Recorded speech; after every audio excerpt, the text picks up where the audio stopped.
하나님께서 주신 말씀은 사무엘상 23장 1절로 13절입니다. 사무엘상 23장 1절로 13절 교독해서 읽도록 하겠습니다.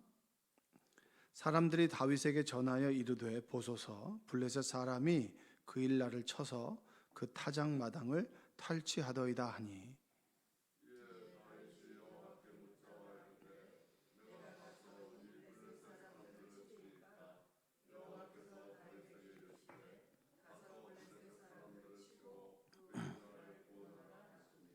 다윗의 사람들이 그에게 이르되 보소서 우리가 다 유다에 있기도 두렵거든 하물며 그일라에 가서 블레셋 사람들의 군대를 치는 일이리까 한지라.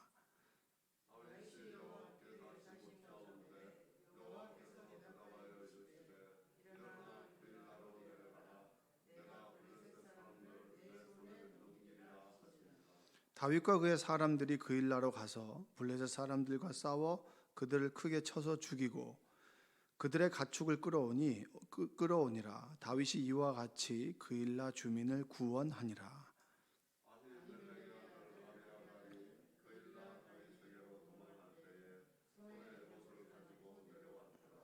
다윗이 그일라에 온 것을 어떤 사람이 사울에게 알림해 사울이 이르되 하나님이 그를 내 손에 넘기셨도다. 그가 문과 문 빗장이 있는 성읍에 들어갔으니 갇혔도다.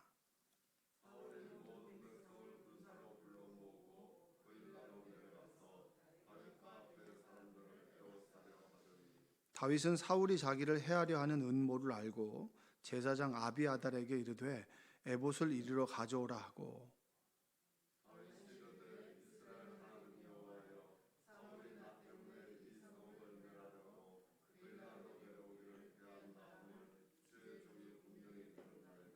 그일라 사람들이 나를 그의 손에 넘기겠나이까? 주의 종이 들은 대로 사울이 내려오겠나이까? 이스라엘의 하나님 여호와여 원하건대 주의 종에게 일러 주옵소서 하니 여호와께서 이르시되 그가 내려오리라 하신지라.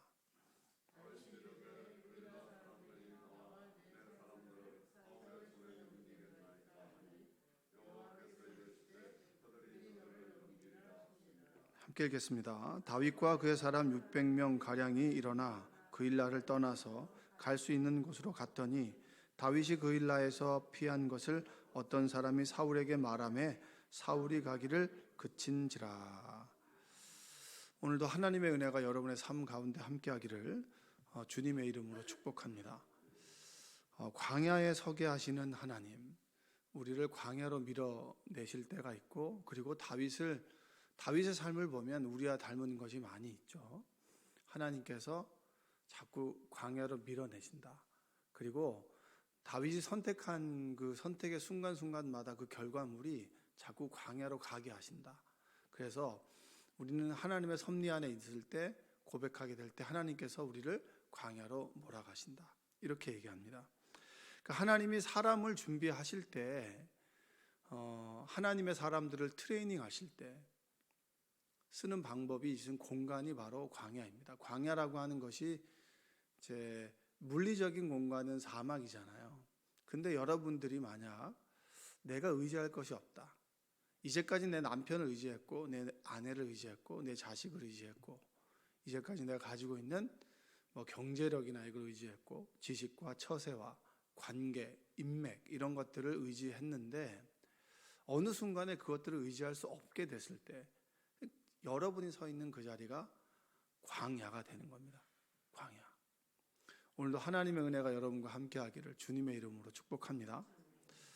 자, 예수님께서도 40일 동안 광야에서 훈련을 받으셨잖아요. 금식하셨죠. 그러니까 하나님께서 주님을 트레이닝 하신 거예요. 40일 동안 금식하면서 기도했을 때 무엇을 의지할 수 있었을까? 오로지 하나님만 의지하는 곳, 그것이 광야잖아요. 그러니까 다윗이 서 있는 곳이 광야고 광야에서 벌어지는 것입니다. 광야에서는 자신의 몸만 이제 건사하기도 힘든데 400명의 사람들이 오고 그 400명의 사람들은 어떤 사람인가? 소외된 사람들이죠.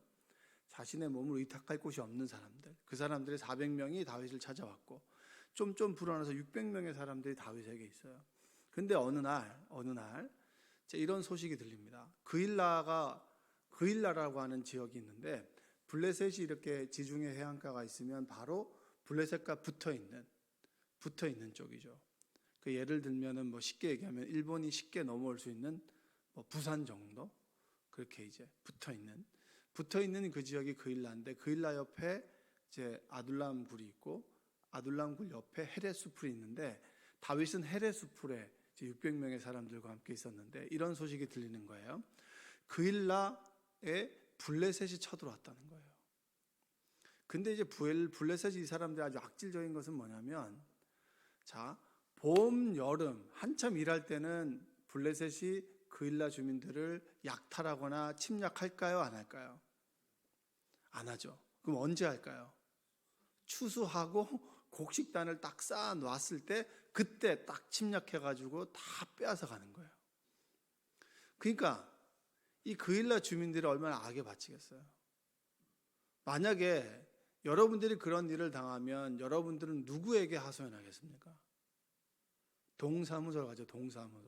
동사무소에 가거나 구청에 가거나 서울시에 가거나 아니면 요즘에는 이제 뭐 들어보니까 학교에서 조금 애들이 마음에 안 들면은 바로 학생들이 그 핸드폰으로 그 청와대 게시판에다가 글을 올린대요. 그럼 청와대 게시판에서 바로 이제 그 학교 쪽으로 교육청 쪽으로 가는 거죠. 그러니까 문제가 막 커지는 거예요. 그러니까 민원을 누구한테 넣습니까? 애들이 좀 억울하면은 서울 사는 사람들이 전라도 뭐 교육청에다가 민원을 넣지는 않죠. 그렇죠?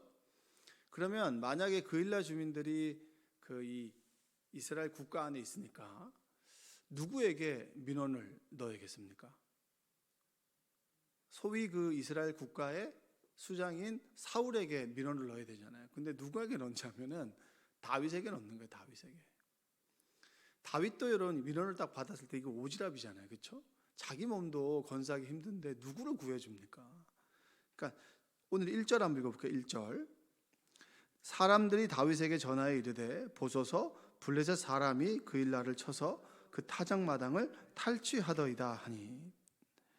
탈취합니다. 그리고 2절 한번 볼까요? 2절.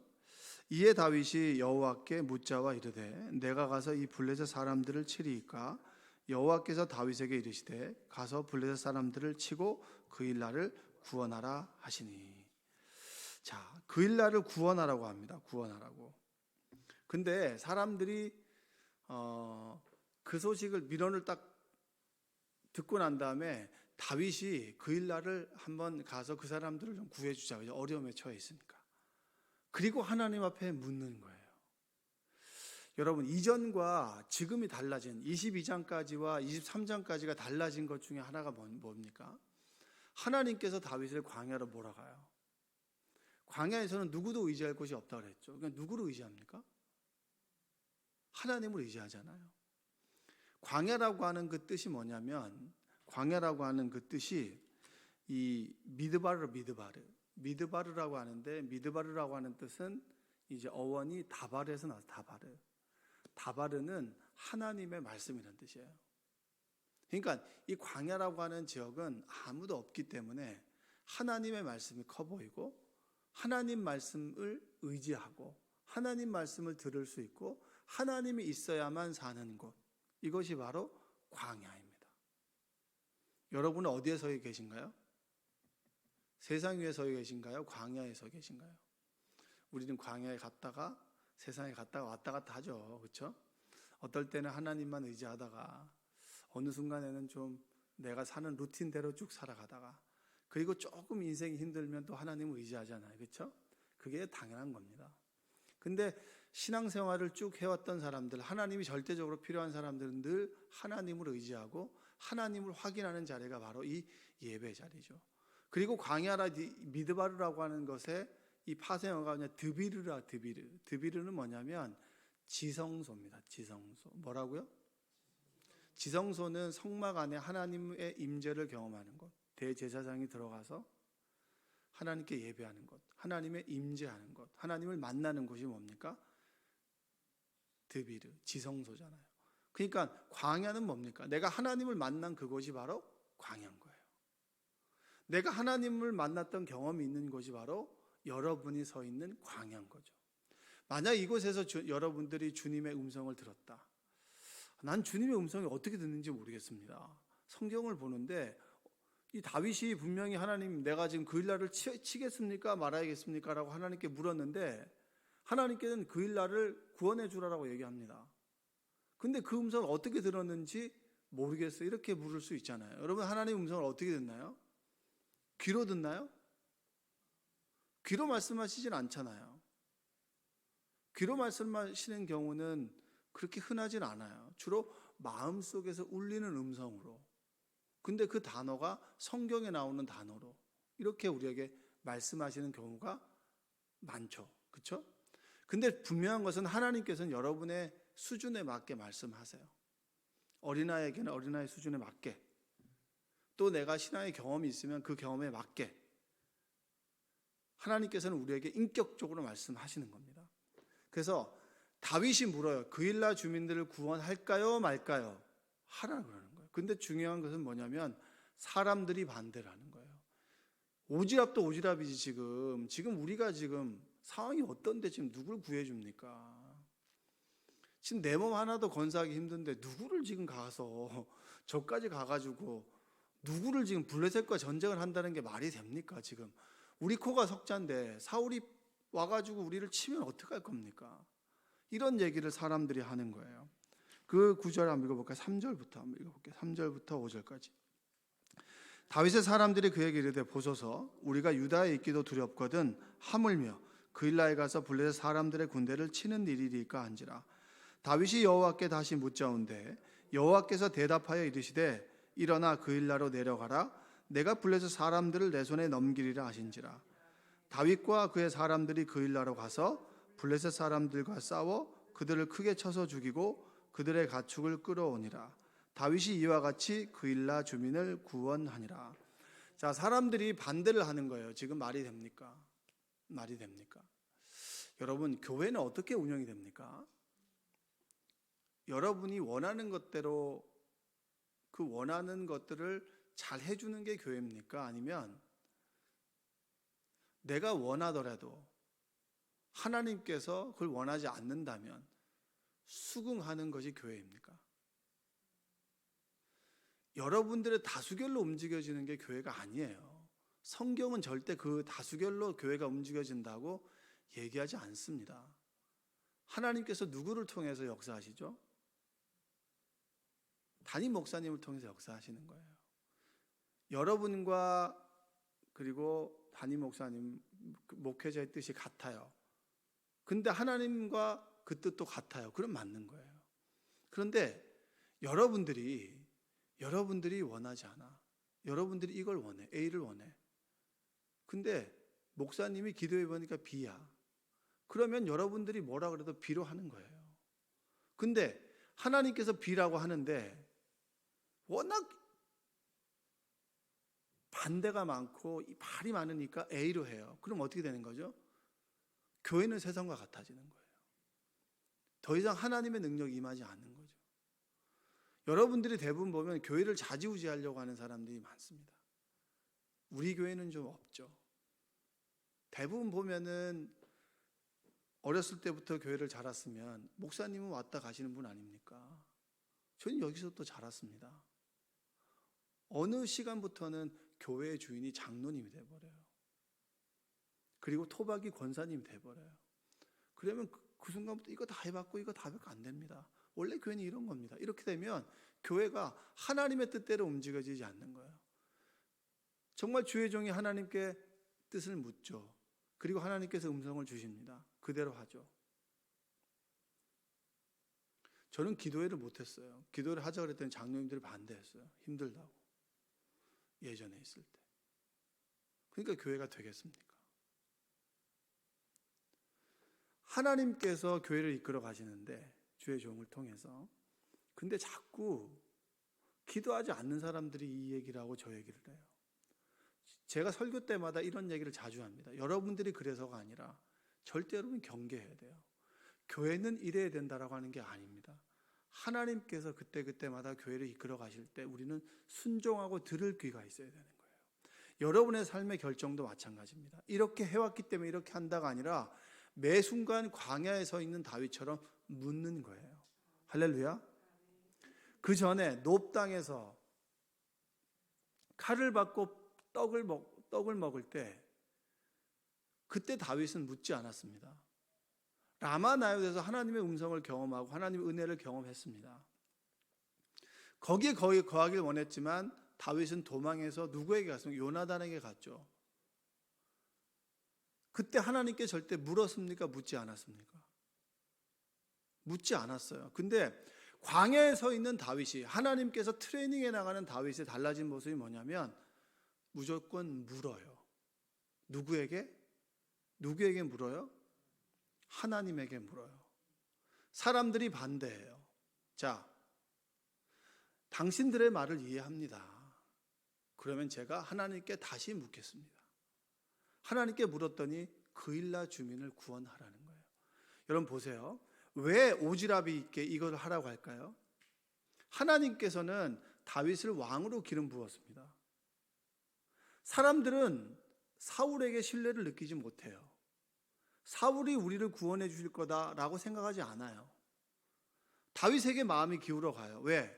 하나님께서는 다윗에게 기름 부었기 때문에, 다윗을 왕으로 세웠기 때문에 사람들의 마음이 점점 더 400명에서 600명이 되고 그일라 주민이 넘어가고 주변에 있는 사람들이 다윗에게 마음이 넘어가면서 진정한 왕으로 만들어가는 과정 속에 지금 광야에 서 있는 거예요. 눈에 보이진 않지만 왕은 누굽니까? 하나님이지만 하나님께서 대리자로 세운 사람은 사울이 아니라 누구예요? 다윗인 거예요. 그래서 지금 우리는 광야에 있지만 도울 사람들을 돕자라는 거죠. 우리 담임 목사님 그런 얘기 하잖아요. 이 성전 지을 때 돈이 그렇게 없을 때, 막 쫓겨다닐 때, 그때 사랑나무교회를 개척했다고 했잖아요. 여러분 말이 됩니까? 빚이 그렇게 져 있는데 교회를 개척한다는 게 말이 되나요? 되지 않나요? 여러분이라면 그걸 하시겠어요? 안 하시겠어요? 빚을 져가면서 여러분 다른 사람 돕는 일을 여러분 할 수 있으세요? 내가 하나님께 더 헌금을 드리고 싶은데 조금 대출을 받아서 헌금 드리는 사람 있어요? 없어요? 그렇게까지 안 하잖아요. 근데 하나님께서 그 순간에 그게 이유가 있다라면 시키시겠죠. 그래서 개척한 교회가 사랑나무 교회잖아요. 경제가 지금 이렇게 힘듭니다. 금리도 오르고요. 지금 원달러 환율도 오릅니다. 근데 캄보디아 선교를 해야 되는 거예요? 말아야 되는 거예요? 여러분의 경제적인 논리로 보면 하지 말아야죠. 지금 꼭 그렇게 논리를 세우는 사람들은 뭐 주변에 가난한 사람들도 많습니다. 근데 왜 캄보디아까지 우리가 선교해야 됩니까? 그리고 우리 교인 중에서도 그에 대해서 심기가 불편한 사람도 있을 수 있습니다. 그런데 만약에 하나님께서 그것을 원하신다면 내 뜻을 꺾는 게 바로 그리스도인 아닙니까? 여러분 어떻게 생각하세요? 다윗의 경우와 이 경우가 뭐가 다릅니까? 똑같죠. 하나님께 물었습니다. 우리가 어려운 거 맞아요. 힘든 거 맞아요. 그런데 하나님께서 우리가 받은 은혜를 나누라고 하셨을 때 아멘으로 응답하는 것이 그리스도인이고 교회 아니겠습니까? 교회의 작동 원리는 성령의 인도하심이에요. 그분의 음성을 듣는 사람들로 인해서 움직여지는 거예요. 그러면 내가 하나님의 음성을 듣지 못하면서도 그것이 내 뜻이 하나님의 뜻이다라고 우기는 사람들은 안 되는 거예요. 교회에서는 그렇게 행동하는 게 안 되는 거예요. 좀 이상한데?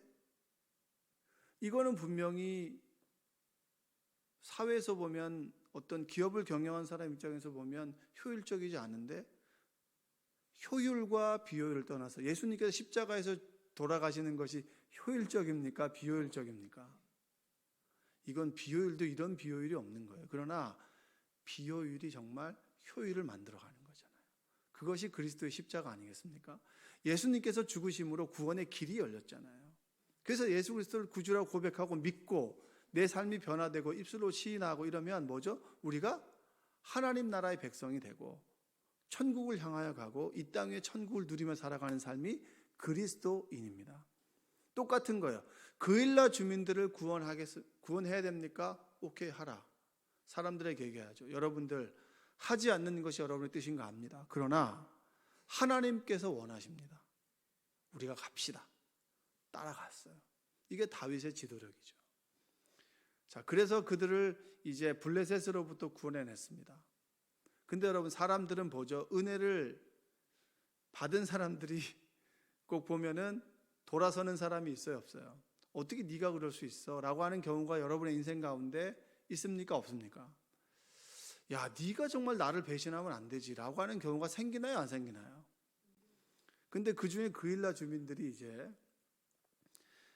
블레셋으로부터 다윗이 그를 구해줬는데 갑자기 두려운 생각이 드는 거예요. 왜냐?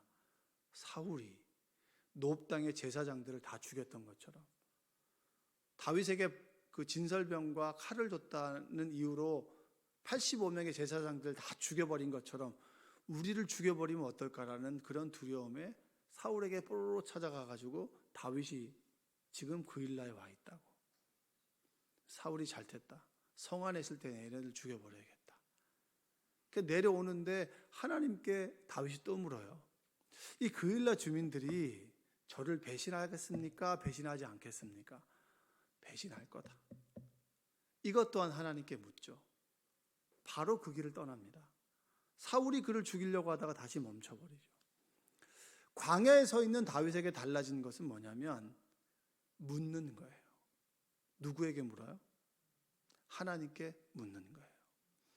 그리스도인들은 여러분, 내가 하나님을 믿으면서 이제부터 달라지는 그 점이 하나가 있다면 뭐냐면, 내 생각과 하나님의 말씀이 부딪힐 때 하나님을 내 쪽으로 끌어오는 사람들입니까? 하나님 말씀에 나를 맞춰가는 사람들입니까? 하나님의 뜻에 나를 맞춰가는 사람들입니까? 하나님의 뜻에 나를 맞춰가는 사람들입니까? 하나님의 뜻에 나를 맞춰가는 거죠. 나의 뜻과 하나님이 부딪힐 때 내 뜻을 꺾는 거예요. 그게 뭡니까? 순종이라고 합니다. 순종. 뭐라고요? 순종. 그리고 이것을 믿음이라고 합니다. 믿음. 뭐라고 한다고요? 믿음은 그냥 믿습니다, 믿습니다, 믿습니다 이게 아니에요. 믿는다라고 하는 것은 그일라 주민들을 치는 것이 버겁고 힘들죠. 우리 처지에는 맞지 않아요. 그러나 하나님의 선하신 뜻이라면 그래 하겠습니다 라고 하는 것이 믿음이에요. 그게 순종이죠. 그게 하나님의 음성을 듣는다라고 하는 겁니다. 다윗이 달라지는 것은 하나님께 묻는 거예요. 여러분 하나님께 물으세요? 웬만한 작은 일은 묻지 않겠죠. 그럼 신호등을 건너야 됩니까? 말아야 됩니까? 묻는 거예요? 안 묻는 거예요? 이건 그냥 걸어가면 되는 거죠. 그러나 이 일을 선택했을 때 벌어진 일들을 잘 모르겠어. 이전까지는 그냥 이렇게 해왔는데 어느 순간부터는 자신이 없어. 그럼 뭐 하나님께 묻는 거예요. 하나님, 어떻게 해야 될까요? 그러면 하나님께서 분명히 여러분의 수준에 맞게 말씀하십니다. 설교를 통해서, 찬양을 통해서, 지나간 한 사람의 말을 통해서, 그리고 어떤 간판의 문구를 통해서도 역사하시겠죠. 그러나 분명한 것은 설교 말씀이나 하나님의 말씀이나 찬양과 예배 가운데 분명히 나에게 탁 치는 말씀들은 나에게 주시는 말씀이에요. 그 말씀을 듣는 훈련들을 해나가는 곳이 어디냐? 광야다. 다윗은 광야에서 하나님께 묻는 것을 루틴으로 삼았고 하나님의 음성을 들으면 움직였다. 왜? 그게 가장 안전한 곳이니까. 그래서 가장 위험하다고 느꼈던 아둘람 굴이 다윗에게는 가장 안전한 곳이고, 아무것도 의지할 수 없는 가장 위험한 광야가 다윗에게는 가장 안전한 곳이 되었습니다. 왜? 거기에서는 하나님께 뜻을 물어야만 살고 하나님의 임재가 있어야만 살고 그리고 하나님이 있어야만 사는 곳이 광야이기 때문에 그것은 가장 복된 곳이고 가장 귀한 곳이다. 어떤 분에게 제가 물었습니다. 몸이 아프다라고 하는 거예요. 그래서 몸이 아프게 되니까 어떤 것을 깨달았습니까? 라고 물어봤더니 하나님만 의지하게 됐고, 그리고 그 병으로 인해서 가족이 좀 하나가 됐고, 자녀들이 엄마를 더 위하게 됐고, 한 4-5가지를 얘기해요. 그러면 병에 걸린 것이 꼭 나쁜 것만은 아니네요. 복의 통로네요. 맞네요. 고개를 끄덕끄덕 하더라고요. 병에 걸렸는데 그 상황과 그 장소가 하나님만 의지하는 곳이라면 그곳이 광야고, 어떻게 보면 악을 선으로 바꾸는 거죠. 좋지 않은 일을 통해서 더 좋은 것을 주시는 하나님의 섭리입니다. 여러분이 그러한 곳에 있다면 여러분 하나님께 감사를 고백하는 여러분들 되시기 바랍니다. 그리고 오늘 하루 그냥 일상적으로 어떤 걸 그냥 되겠지라고 선택했다면 그냥 자그마한 일이라도 하나님 어떻게 할까요? 라고 물어보는, 그리고 하나님의 음성을 듣는 그 인도하심을 받는 하루가 되시기를 주님의 이름으로 축복합니다. 기도하겠습니다. 사랑과 은혜가 풍성하신 아버지 하나님 감사합니다. 새벽에 도우시는 하나님의 은혜를 경험합니다. 오늘 하루 열심히 일을 해야 되는데 새벽기도 나오는 것이 참 피곤하고 어려울 때가 참 많이 있습니다. 그러나 하나님을 만나야만, 하나님의 음성을 들어야만 살 수 있기에 이곳에 나왔습니다. 나에게 이곳이 광야고 우리에게 있어서 이곳이 하나님의 임재를 경험하는 지성소이며 하나님의 말씀으로만 살아갈 수밖에 없는 세상 속에 피난처와 같은 곳이 바로 이곳입니다. 주여, 우리와 함께하여 주옵소서. 오늘도 선택의 기로에서 무엇을 선택해야 되고 늘 다가올 것에 대한 두려움과 근심과 염려가 있고, 또한 사람들에게 말하지 못할 걱정과 염려가 있을 때 하나님께서 위로와 평안을 주시고 내게 강과 같은 평화가 임하길 원하오니 주여 함께하여 주옵소서. 하나님께 사소한 것을 묻고 기도할 때 하나님, 우리가 깨달을 수 있도록, 우둔하고 어리석은 우리가 깨달을 수 있도록 우리에게 맞춰서 응답하여 주시고 그 음성을 듣고 하늘의 소망과 기쁨을 누릴 수 있도록 우리를 인도하여 주옵소서. 오늘 오전에는 어르신 예배가 있습니다. 하나님께서 어르신들이 천국을 소망하며 오늘 하루 천국을 경험할 수 있는 예배가 되게 도와주시고, 먹고 그리고 예배하고 나눌 때 하나님의 임재를 경험하는 시간 되도록 도와주옵소서. 예수님의 이름으로 기도합니다. 아멘.